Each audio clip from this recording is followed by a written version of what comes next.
When Volkswagen began moving deeper into China in the 1980s and building its first major factories there, much of the global auto industry looked at the move with cautious skepticism. Today, that may sound hard to imagine, but at the time, China was a poor, closed, and extremely unpredictable country with almost no real mass car market. Because of that, many people viewed Volkswagen's China strategy as an unnecessarily risky gamble. But the deeper you look into it, the less reckless that gamble actually seems. By the 1970s, and especially the 1980s, the automotive market in Western Europe had started to reach saturation. Most families who could afford a car already owned one. Growth was slowing down, competition was getting tougher, and Japanese brands were rapidly gaining strength. Things were also becoming more complicated in the United States. During the 1970s, Volkswagen had been extremely successful there thanks to the Beetle, but the car itself was becoming outdated very quickly, while Japanese imports were growing much faster and far more aggressively than they were in Europe. Volkswagen came to a logical conclusion. If the company wanted to compete seriously in America, it needed to build cars in America. In 1978, Volkswagen opened a huge factory in Westmoreland, Pennsylvania, where the Golf began production under the name Rabbit. The Germans saw it as the direct successor to the Beetle, but things did not go exactly according to plan. Volkswagen decided to adapt the Rabbit for the American market. The suspension was softened, parts of the design were changed, and some interior materials were simplified. The result was a car that ended up somewhere between a European and an American automobile. It never truly became American, but at the same time it lost much of the German character people originally loved Volkswagen for. The situation became even worse because the quality of American-built cars noticeably lagged behind the German ones. And all of this was happening just as the American market was starting to lose interest in compact hatchbacks. For the increasingly wealthier baby boomer generation, they were becoming associated more with cheap student cars than with anything prestigious or desirable. The Japanese reacted to this shift very quickly and focused on more comfortable and upscale sedans like the Accord and Camry. Volkswagen also had to respond. Jetta appeared in the mass market segment, while Audi already covered the more premium side of the market. And it was at exactly this moment, in the middle of this increasingly difficult and expensive battle for Western markets, that Volkswagen began looking more and more carefully toward the East. To understand just how unusual Volkswagen's move was, it's important to understand what China actually was at the time. By the time Mao died in 1976, China was still a poor and overwhelmingly agricultural country. Its level of technology, industrial productivity, and overall standard of living still lagged far behind the West and Japan, while a true mass consumer market effectively did not exist. Things began to change after Deng Xiaoping came to power. China's new leadership gradually started opening the economy to the outside world, modernizing industry, and trying to attract Western technology and manufacturing expertise. At the same time, the country barely had a modern automotive industry of its own. Cars were produced in very small numbers, mostly for the government, the military, and various state organizations. And most of that production consisted of trucks. Private cars for ordinary citizens were barely even part of the conversation. China in the late 1970s was a country of endless streams of bicycles, overcrowded public transportation, and an extremely low standard of living. For most Chinese people, owning a car looked like an unreachable luxury. But Volkswagen's leadership looked at China not for what it was at that moment, but for what it could become 10 or 15 years later. While many Western companies saw a poor and isolated country full of risks, Volkswagen saw a gigantic population, almost no serious competitors, and a Chinese government determined to build a modern automotive industry at any cost. The Germans were among the first to realize that if China ever began mass motorization, it would inevitably become the largest automotive market on the planet. The negotiations between Volkswagen and the Chinese government eventually led to one of the most important automotive partnerships of the 20th century, the creation of the Shanghai Volkswagen joint venture in 1984. At first, the Germans expected either to export fully built cars to China or, at most, organize simple assembly from imported kits. But the Chinese leadership was not interested in that kind of arrangement. Beijing agreed to cooperate only on the condition that Volkswagen would establish full-scale local production with gradual localization, technology transfer, and training for Chinese engineers and factory workers. In practice, the terms were extremely strict. Volkswagen would gain access to the Chinese market, while China would gain access to German technology, modern manufacturing methods, and engineering expertise. Some Western companies were also beginning to look cautiously toward China during those years, but many were uncomfortable with conditions like these. For most of them, the risks looked far too high. Volkswagen saw things differently. The company's leadership understood that whoever managed to establish a real foothold in China first would gain a massive advantage for decades to come. And for that reason, Volkswagen was willing to accept terms that many at the time considered dangerous and overly concessionary. The agreement was a 25-year contract to produce passenger cars in Shanghai, with foreign ownership limited to 50%. The first pilot batch of Volkswagen Santana cars was assembled as early as 1983, while negotiations between Volkswagen and the Chinese government were still ongoing. Around 100 cars were built from German assembly kits to test whether Chinese factories were capable of working according to German production standards at all. Full-scale mass production began in 1985, and the only model was still the Volkswagen Santana. At first, the cars were also assembled from German components, but the level of localization gradually increased. Within about 5 years, the share of locally made parts exceeded 50%, and a few years later, it was approaching 90%. At first glance, it might seem that in a country suffering from a huge shortage of passenger cars, producing a compact Golf or even a Polo would have made more sense than a relatively large and expensive sedan. But the logic that worked in Europe barely applied to China in the mid-1980s. In Europe, the Golf was bought by the middle class. In China, a true mass middle class barely existed yet. The main buyers of passenger cars were government ministries, communist party structures, taxi fleets, and state-owned companies.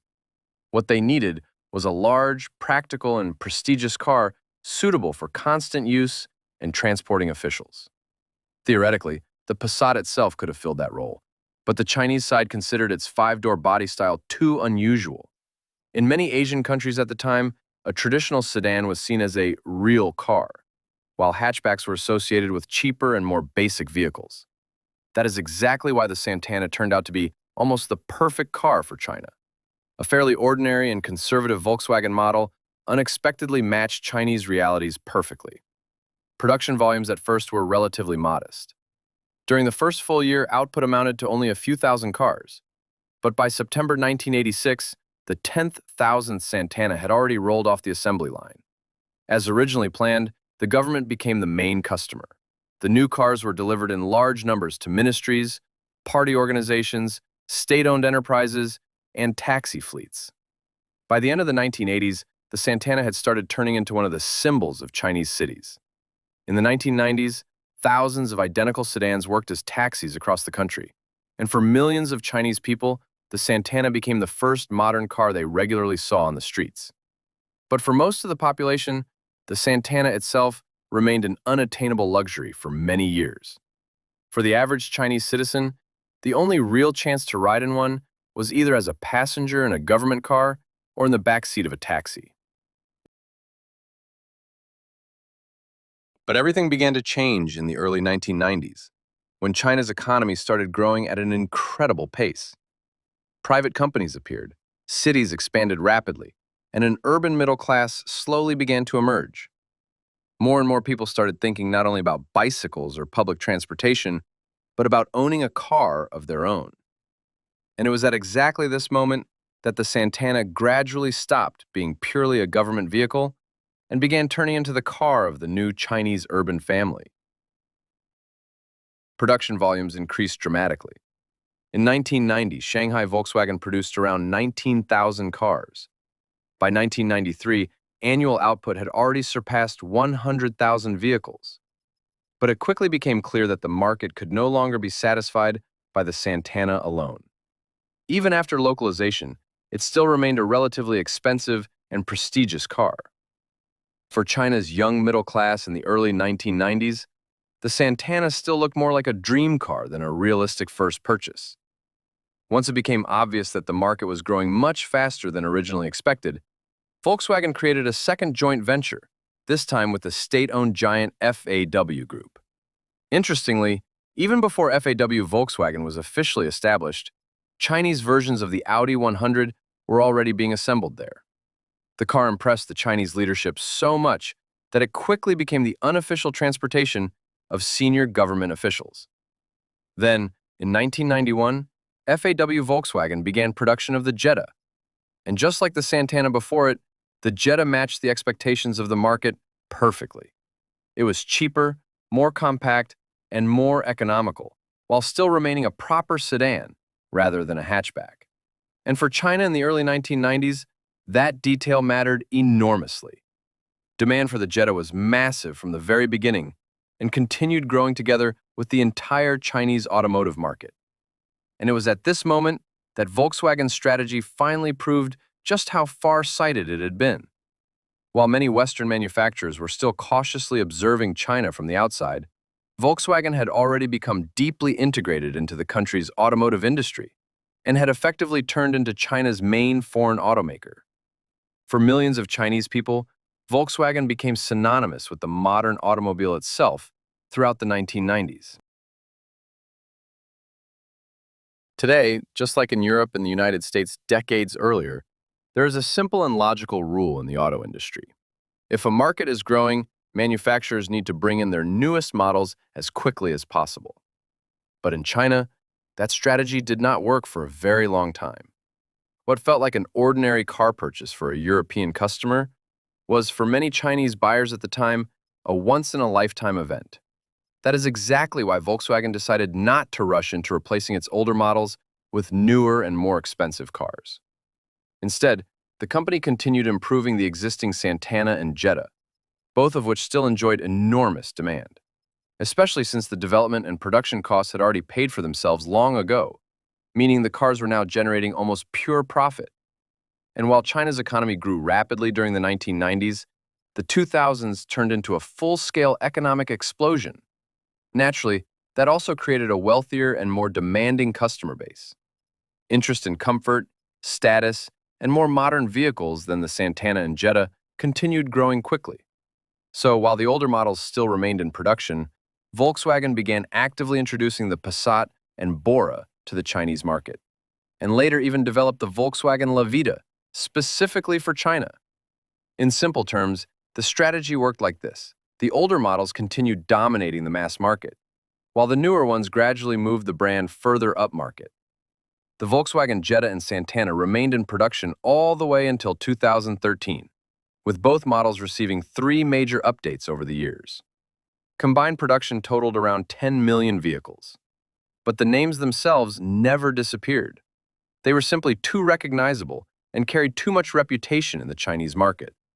The newer Santana later moved on to the Polo sedan and Skoda Rapid platform, while Jetta was eventually turned into a separate brand in 2019, focused on younger buyers and affordable crossovers. In 2010, Volkswagen sold 1.9 million vehicles in China. By 2014, that number had already reached 3.5 million. At one point, China became Volkswagen's largest market and one of the company's biggest sources of profit.